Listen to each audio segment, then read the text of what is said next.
pequeno afeto. Sob efeito de 3 ou 4 medicamentos, atravesso a rua e nesse instante só atravesso a rua por causa dos medicamentos.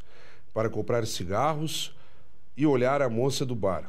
Um contato humano, enfim. Depois de uma noite vazia, a moça sequer desconfia que preciso de 3 ou 4 remédios para estar ali, à sua frente, imponente, exigindo um Camel azul. A moça também desconhece meu nome e não saberia dizer em qual prédio eu moro. Esse é um dos trechos do livro Assim Guardamos as Nuvens, coletânea de poesias recentemente lançada aqui em Caxias do Sul pelo escritor Rafael Iotti, que nos brinda com a sua presença no Café com Letras. Rafael, uma honra tê-lo conosco. Obrigado. Rafael, tu lançaste esse livro há algumas semanas aqui em Caxias e eu gostaria que tu começasses já tentando situar o nosso telespectador das tuas pretensões com a obra. Isso é sempre difícil de mesurar, né? As pretensões, porque o livro ele foge muito do que tu pretende, né? Enfim, é difícil eu ter alguma pretensão depois que eu escrevo, assim, né? Eu não...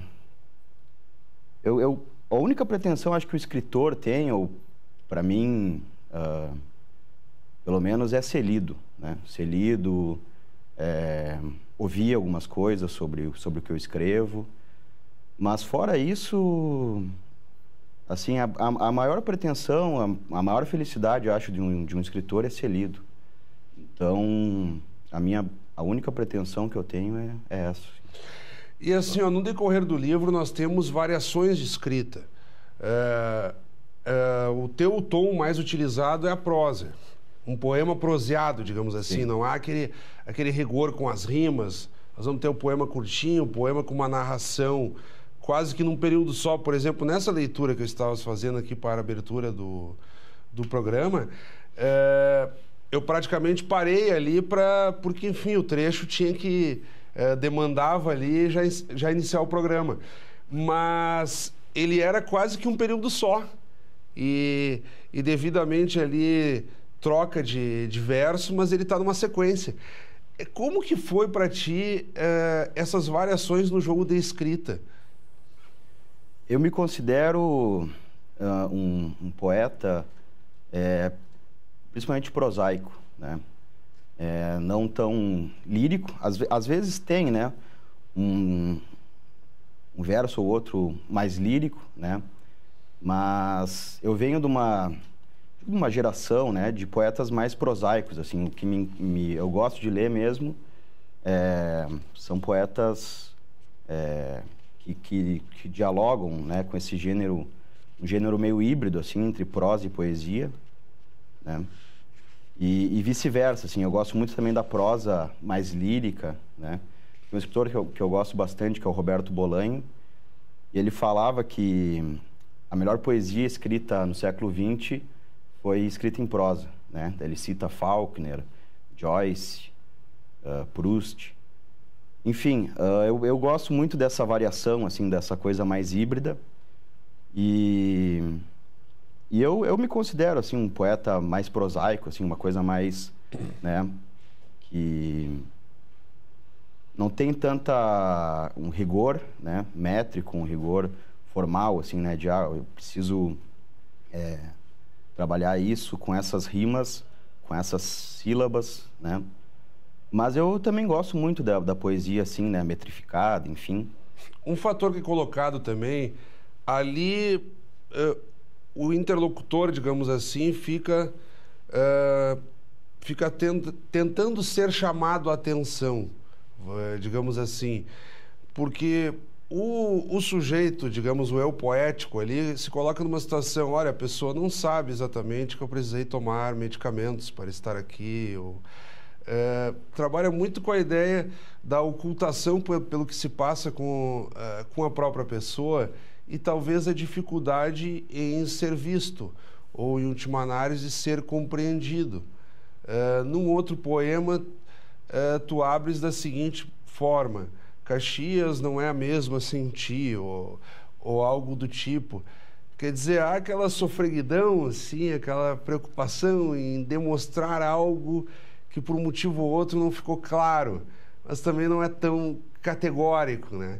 Como é que é essa brincadeira, entre aspas, no exercício poético, de tentar ser visto, mas de uma forma que às vezes nem a própria pessoa sabe dizer. O eu poético ali fica nessa confusão, digamos assim, de ser tocado por alguém, de provocar o exercício da empatia em alguém.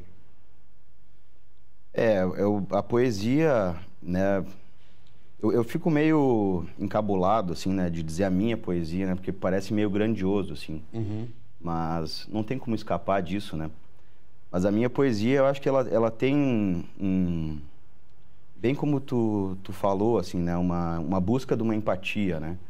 Uma busca por alguma coisa que até pode ser empatia, mas pode ser outra coisa, pode ser, né? Então, para mim sempre tem um mistério, assim, que nem eu sei ao certo revelar, né? Uhum. Se tu for me perguntar sobre o que é esse livro, sobre o que é esse poema, eu vou sair pela tangente e vou dizer que eu não faço ideia, assim.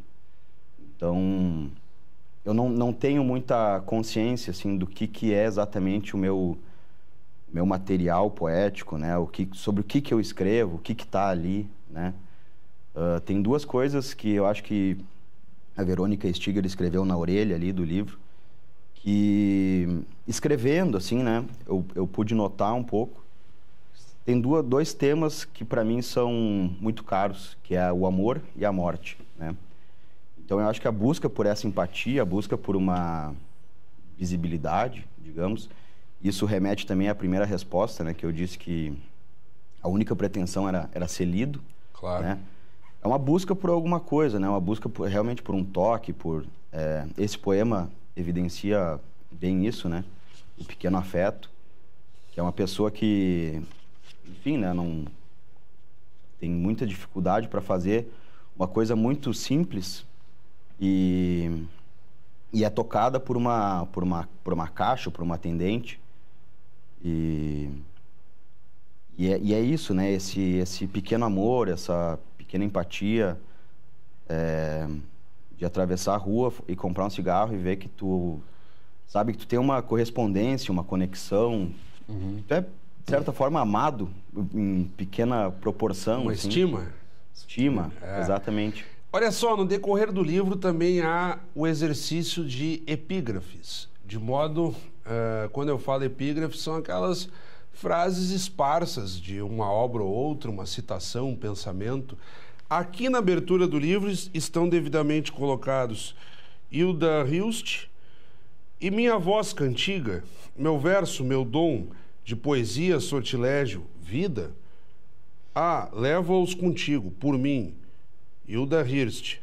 E As Moscas Mortas no Cunhaque, que eu herdei dos ancestrais, Sérgio Sampaio.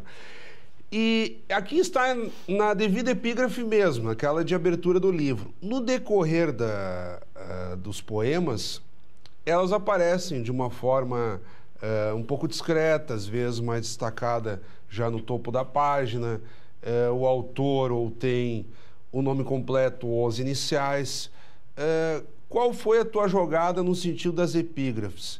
É só porque, de fato, tu simpatizaste com as citações e quisesse dividir com quem for tomar contato com o livro, ou de fato há uma pretensão de fazer as epígrafes dialogarem com o que se está passando no livro?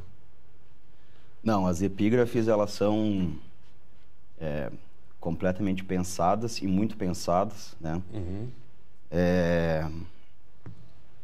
Tanto essa que abre o livro, quanto a da segunda parte do livro, né, que é uma citação de um poeta polonês que eu gosto bastante, chamado Zbigniew Herbert. É difícil de falar o primeiro nome dele, né? Uhum.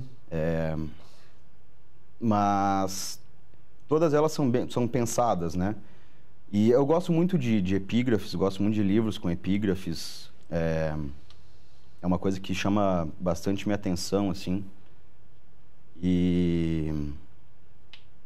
Mas as duas, né, que abrem o livro, elas têm pode dizer que elas se complementam, né? Que é a Hilda falando, né,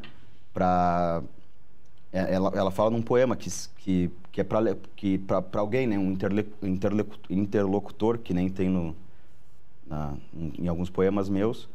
Ela diz para um interlocutor que é para ele levar, né, a voz, a cantiga dela, né, para levar, penso eu que quando ela morresse, alguma coisa assim. E aí o Sérgio Sampaio vem e diz, não, mas leva também as moscas mortas no conhaque que eu herdei dos ancestrais, né? Como se tivesse né, levar as coisas boas, mas também, né, algumas coisas não tão boas. Uhum. E são duas pessoas, né, tanto o Sérgio quanto a Hilda, que eu gosto demais, né? Esse verso é de uma música do Sérgio, que é Roda Morta. O nome da música é Roda Morta, que é uma das melhores músicas para mim da música brasileira, assim. E eu acho que é a melhor coisa que tem no livro, assim, é as epígrafes, né? E um outro fator que aí o leitor mais atento também vai perceber são as dedicatórias de poemas. Tem um poema que tu abres, por exemplo, a Marco de Menezes. Quem é Marco de Menezes? Um conhecidíssimo poeta local aqui em Caxias do Sul. Outros tu cita ou de escritores mais projetados, de maior projeção, digamos assim. Tu também usas iniciais, digamos, sei lá, uma abreviação, 2 letras ali com os pontinhos. Como que veio a inspiração das dedicatórias também? O que tu pretendes? Foram poemas escritos especialmente para aquela pessoa mesma? Ou daqui a pouco tu aproveitaste e, digamos assim, fizesse um exercício de paráfrase? O que eu quero dizer com isso? Estou dedicando a Marco de Menezes, então vou pegar um trecho de uma obra do Marco de Menezes e retrabalhar e mostrar para ele que, de fato, ele me inspirou em alguma coisa. É mais ou menos por aí? É bem por aí. O Marco é um grande amigo meu, né? Um mestre para mim, né? E eu sempre brinco com ele, né? Porque em vários livros ele faz também várias dedicatórias, assim, né? E ele nunca fez uma para mim. E aí eu, para incomodar ele um pouco, assim, eu disse, vou fazer um pro Marco, né? Para ver se no próximo livro ele faz um poema para mim. E aí... bom, o Marco para mim é né, com certeza o maior poeta do Rio Grande do Sul, né? Ele, acho que... Já esteve aqui algumas vezes o Marco de Menezes. Eu vi o programa. Ele divisa ali, acho que com o Armindo Trevisan, que também é um grande poeta. Mas para mim o Marco é uma das maiores vozes do Brasil, né? Uhum. E eu fico muito honrado de ter a amizade dele. Então, para brincar duplamente com o Marco, eu escrevi esse poema para ele, né? Porque também é um poema, não digo no estilo do Marco, né? Mas eu tento fazer umas brincadeiras ali. E eu roubei um verso dele, nesse poema, que é o poema do Belchior. Uhum. Roubei um verso dele. É aí que eu queria chegar. Eu falei para ele, disse, vou roubar um verso teu. E retrabalhar, digamos assim. E aí ele disse, não, vai fundo, porque ele também é ladrão, assim, de verso, mas, quer dizer, não sei, né? Não sei se podia falar isso. Eu tô brincando. E aí eu peguei um verso do Marco, e aí eu disse, eu vou botar pro Marco, né? Porque eu até digo qual que é o verso, que é o melhor verso do poema, né? Que desse último livro dele, é Uma Pequena Madrugada Antes da Meia-Noite. Belchior foi aquele amigo que morou na casa antiga da esquina, a última da rua. Bem perto do seu Tiaraju, velho índio que tinha uma locadora de vídeos e alguns jogos de Super Nintendo. Aquele amigo que ninguém conheceu bem, mas todos, mesmo os mais distantes, atreviam a chamá-lo de meu amigo. Usava um anel no mindinho, na mão direita, e ninguém tirava sarro. Tentei a mesma coisa, lá no fim da minha adolescência, e a guria, que não pôde vir comigo, na época riu de mim durante todo o final de semana. Belchior tinha a coragem de um anarquista sentimental. Ficava às tardes todas quieto e às vezes dizia coisas que assustavam os mais velhos. Os nossos pais não queriam que nós nos aproximássemos dele. Mesmo assim, mentíamos, burlávamos as leis e passávamos as tardes fumando Lucky Strike e ouvindo tangos argentinos numa rádio chiada da fronteira. No final de abril, lembro bem, antes dele fugir de casa, me convidou para subir no seu quarto. As coisas estavam todas desordenadas, muitos discos pelos cantos, alguns livros abertos. Ele desapareceu na penumbra e depois de um bom tempo voltou com um livro que não pude ver qual era. Esse livro mudou minha vida, ele disse, e me entregou um livro de poemas, não me lembro qual. No dia seguinte, esperei ele no muro ao lado da locadora. Fumei todos os meus cigarros e soube então que nunca mais o veria. Nesse dia, tomei o meu primeiro grande porre. Descobri que a partir desse momento eu iria andar sozinho.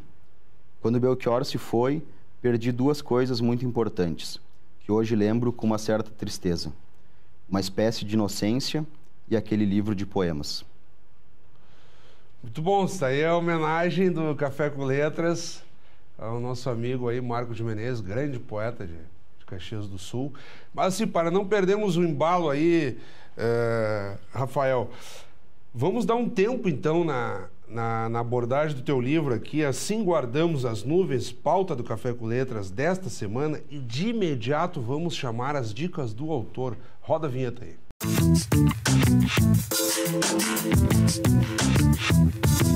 Então, nas dicas do autor, recebendo aqui Rafael Iotti, com Assim Guardamos as Nuvens. Rafa, vou pedir assim que de forma breve, tu tentes compartilhar com quem está nos acompanhando neste momento obras, lançamentos clássicos, autores desconhecidos, o que tu entenderes que por um motivo ou outro, quem está nos acompanhando tem que correr atrás e também tomar contato. Faz as tuas dicas. Bom, eu tenho dois amigos, né? Não por serem meus amigos, mas são muito talentosos, de Porto Alegre. Um deles é o Rafael Escobar, que publicou o último livro em dezembro, no final de dezembro de 2018, chama Bando de Desgraçado, livro pela editora Ornitorrinco, também de Porto Alegre, uma editora muito interessante, uma editora independente. Uhum. E é um romance grande, assim, de quase 400 páginas. E é maravilhoso. Tudo que o Rafael escreve, eu indico fortemente, assim, indico muito que vão atrás desse escritor, Rafael Escobar. E outro é o Pedro Diedzinski, também de Porto Alegre. Ele tem um livro publicado de poemas que se chama Fremito Genitalia. E ele vai lançar um outro livro agora esse ano, acho que em breve. De contemporâneos, eu acho que são esses, o Marco, né? Poeta de Caxias, indico também, ele tá para publicar um livro novo, agora esse ano, tá? Acho que ele já finalizou. E de clássicos, eu tô lendo Dom Quixote agora, e para mim é sempre uma leitura muito maravilhosa, assim. E de fôlego, né? São aquelas obras que exigem, e outras sempre com reinterpretações, né? Sim. As pessoas acham que é chavão e tal, mas não é. Esses clássicos, eles te permitem, né? Não. Vai ler A Mão e a Luva, O Curtiço, sempre há uma releitura lá. Então, se for pegar Guimarães Rosa e por aí afora, próprio Drummond, estamos falando de poesia. Sim. Fernando Pessoa, quer dizer, pode ler todo dia o mesmo poema, sempre tem uma nuance, algo ali que não tinha sido percebido anteriormente, né? Essa é a graça também da literatura, né? O Drummond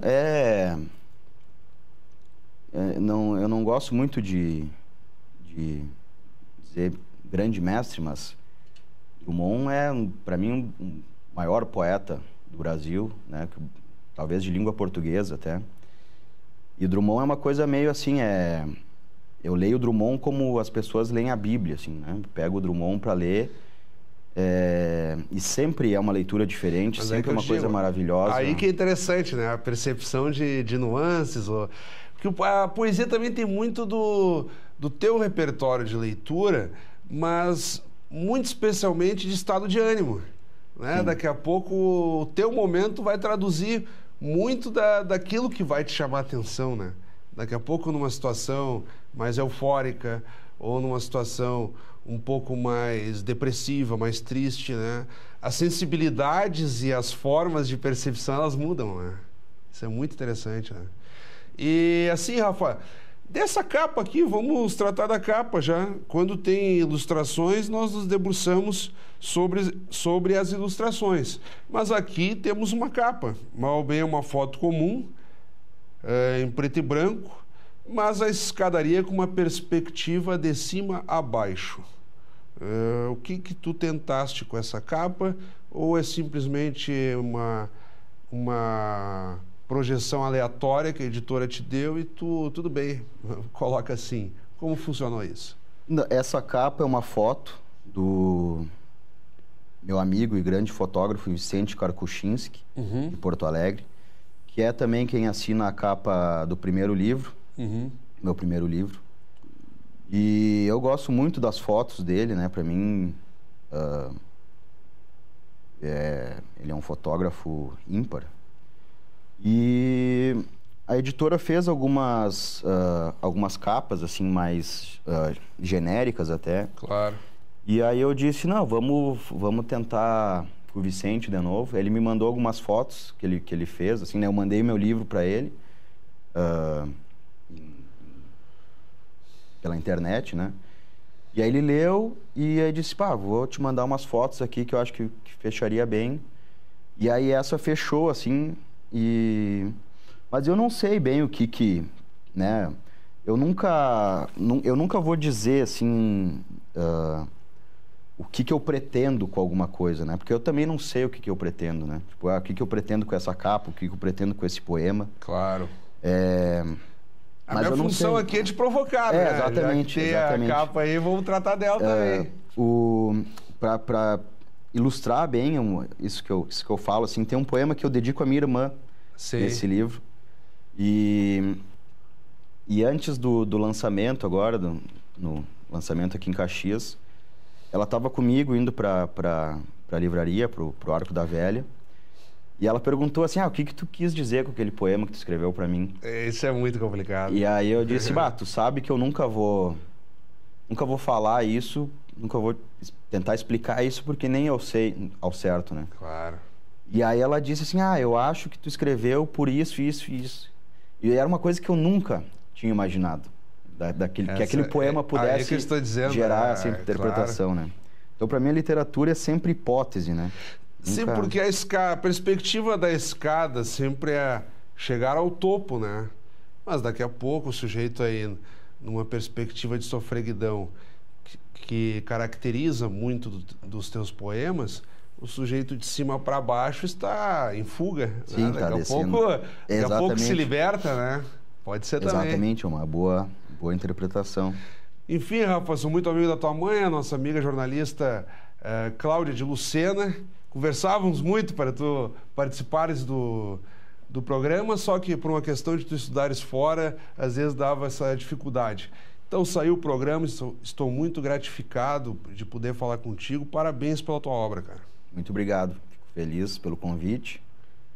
E é isso, agradeço mesmo o espaço. Obrigado pela conversa. A honra foi nossa. Então fica a dica de leitura do Café com Letras desta semana. Assim Guardamos as Nuvens, coletânea de poemas de Rafael Iotti. Como sempre, também convidamos a todos que continuem acompanhando a nossa programação. Até o nosso próximo encontro.